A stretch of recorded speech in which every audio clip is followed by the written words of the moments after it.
हे आमच्या परसबागेतील इलायची फणसाचं झाड आहे. याची पानं आंब्यासारखी असतात. हे फळ 2 फूट लांबीचं असतं. स्टार्ट. ह्याचा गळा 10 सेंटीमीटरचा असतो. फणसाचं माहिती सांगून झालंय. दादा तर आता आम्हाला आंब्याची माहिती सांग. चल. ह्या आंब्याचं फळ लाल रंगाचं असतं. मी आता दादा या आंब्याचं फळ आपण मागच्या वेळी खाल्लं होतं ना, खूप गोड होतं. हो. बोलू. आंब्याचं फळ झालं तर काय करूया? आपण ना लिंबाच्या झाडाचं माहिती सांगायचं. आम्ही लिंबाची माहिती सांगूया. चला. हा लिंबू गड मध्ये धरतो. हा लिंबू साधारणतः मोसंबी सारखा मोठा होतो.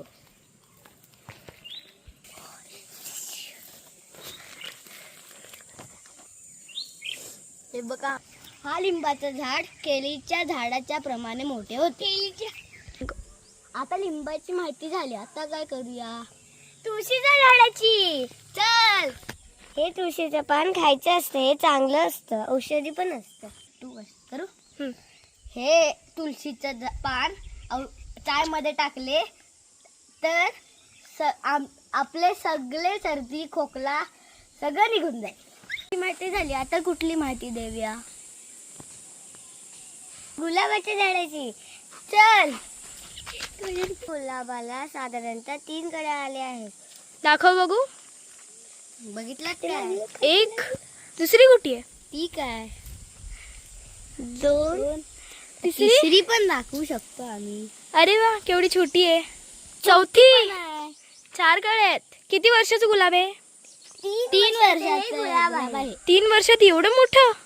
गुलाबाचे असे काय फायदे नाही, पण ते केसामध्ये घातल्यावर खूप सुंदर दिसते आणि त्याचा वास पण सुंदर असतो. छान असतो बोलायला. तर गुलाबाची माहिती झाली. आता कुठली माहिती देऊया? मोगऱ्याची देऊया. चला. मोगरा एक सुवासिक फूल आहे. पांढऱ्या रंगाचे असते. बोल. रात्री ह्याच्याजवळ साप पण येऊ शकतो. असं बोल की. कशामुळे? कशामुळे माहितीये तुम्हाला? कारण की त्याच्या वासामुळे. आता मोगऱ्याची माहिती झाली. आता कुठली माहिती देऊया? नारळाची. चला. चला. या नारळांच्या फांदीपासून आपण झाडू तयार करू शकतो. ते आपल्या घरात झाडू मारून आपल्या घरातला कचरा झाडून टाकू. मुळे खूप फायदे आहेत. नारळाची माहिती झाली. आता कुठली देऊया? गुलमोहरची. चल. काही जास्त उपयोग नाही, पण याची फुले पूजेसाठी उपयोगी असतात. आता काय नाही बोल. आता लाईक, शेअर आणि सबस्क्राईब करा प्लीज.